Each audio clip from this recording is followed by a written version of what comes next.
이 문제를 선대위 차원에서 어떤 문제? 박용진 후보 문제나 양문석 후보 문제. 제가 이 박용진 후보 문제나 양문석 후보에 관한 문제는 제가 하남에서 명확하게 이미 말씀드렸습니다. 뭐 참고해 주시고요. 선대위 안에 선대위원들이 여러 분이 계시기 때문에 각자가 또 생각이 일부 다를 수가 있습니다. 우리는 군대가 아닙니다. 정치는 다양한 입장을, 다양한 생각을 가진 사람들의 모임입니다. 그렇기 때문에 생각이 다를 수 있고 표현할 수 있습니다. 그러나 분명한 것은 당에는 당헌, 당규와 시스템이 있습니다. 개인이 하고 싶다고 마음대로 할 수 있는 게 아닙니다. 박용진 후보가 출마했던 서울 강북을 지역구 문제는 다시 한번 정리하면 경선은 끝났습니다. 정봉주 후보가 당선됐습니다. 정봉주 후보가 당선됐지만 경선 과정에 문제가 있었던 것은 아닙니다. 뭐 하실 말씀이 있으세요?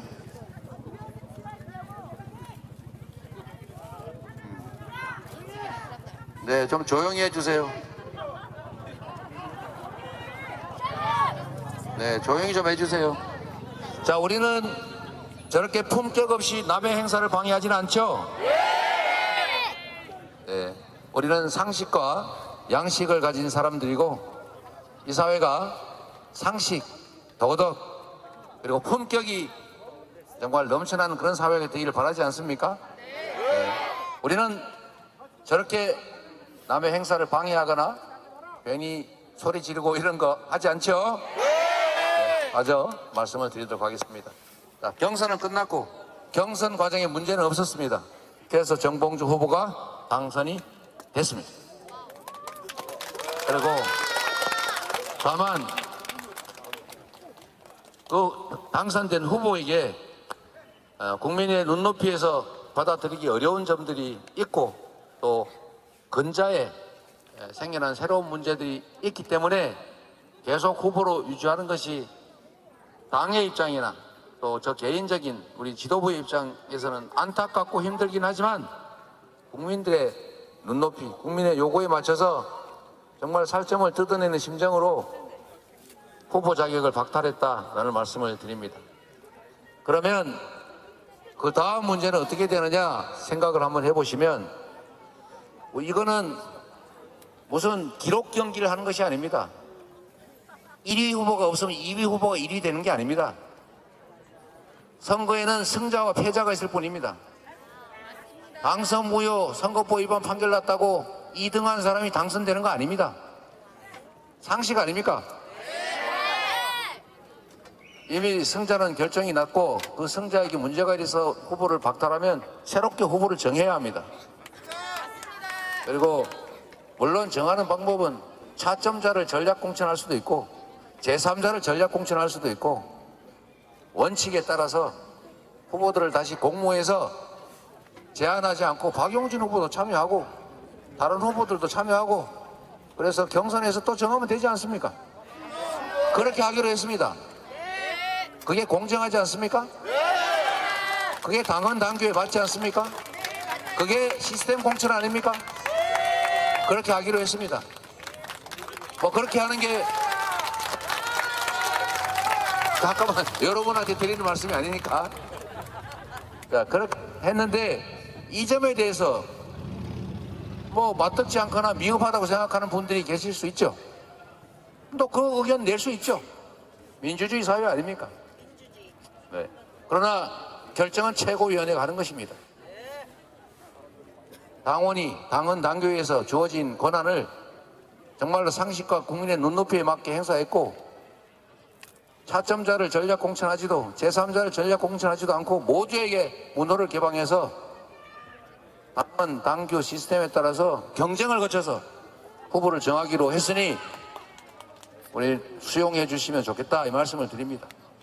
또 한 가지는 양문석 후보 얘기인데 제가 오면서 지금 곽상은 후보하고도 통화를 했습니다. 통화를 해서 제가 이런 말씀을 드렸습니다. 제가 아는 노무현 대통령은 자신을 왕이나 지배자로 여기지 않았다.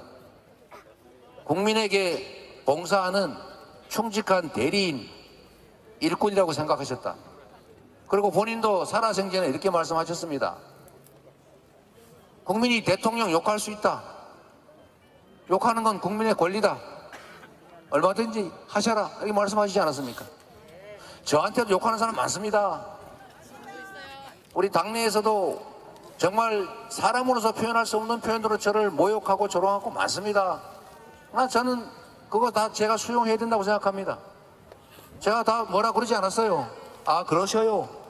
욕하는 것도 자유입니다. 단 국민이 평가할 것입니다. 맞지 않습니까? 다만 정치인의 발언 중에 문제되는 건 있습니다. 주권자를 모독하거나 주권을 부정하는 발언 용서하면 안 되죠. 국민을 업수히 여기는 것, 자신을 마치 잠시 위임받은 대리인이 아니라 하늘에서 뚝 떨어진 지배자로 자신을 왕으로 착각하는 거, 그럴 때는 제재해야죠.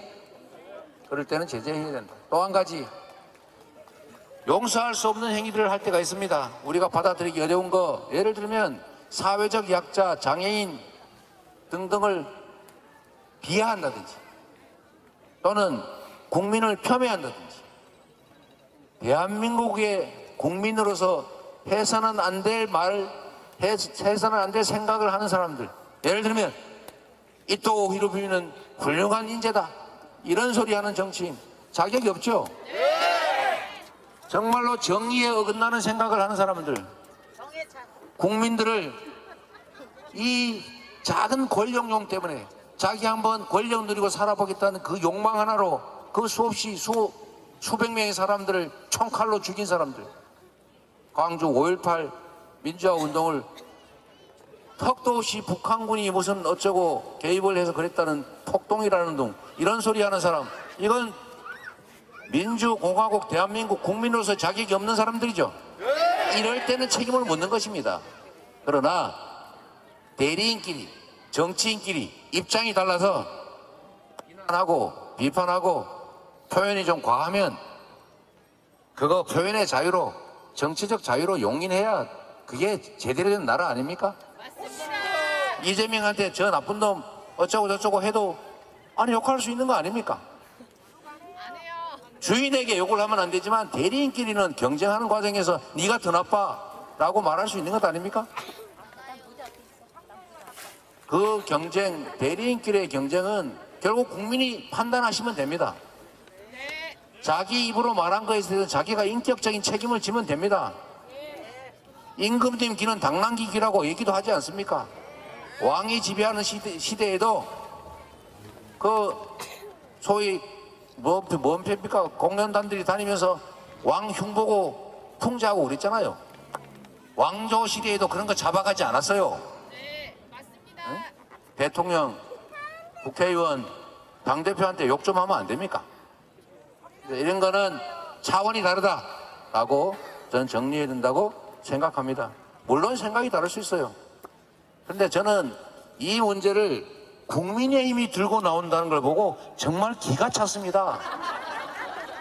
세상 사람 다 욕할 수 있는데 국민의힘은 욕할 수 없는 겁니다.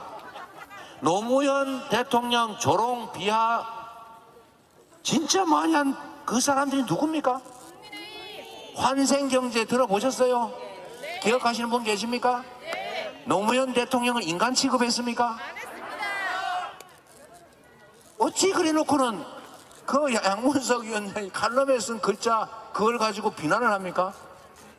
이렇게 뻔뻔한 사람들 봤습니까? 이거 인간이 할 짓입니까? 내가 인간이 할 짓이냐 이거 한다고 또 막말했다 그럴지 모르겠어요. 저는 이 국민의힘의 이 이중잣대, 이 뻔뻔함, 이 파렴치함, 이 적반하장 정말 이해도 안 되고 용납이 안 됩니다, 여러분. 저는 정말 가끔씩은 정신세계에 조금 문제가 있나? 라는 생각이 들 때가 있어요. 오죽하면 제가 이러겠습니까? 노무현 대통령에 대한 그 양문석 후보의 표현, 언론에 다 나와 있잖아요. 물론 과하지요. 그러나 환생경제인가 뭐 그거 하면서 그들이 대놓고 했던 말 입에 담기도 어려운 그 말 생각해 보세요. 그 말을 해놓고 어떻게 그걸 비난을 합니까? 이게 바로 이 윤석열 정권의 본질입니다.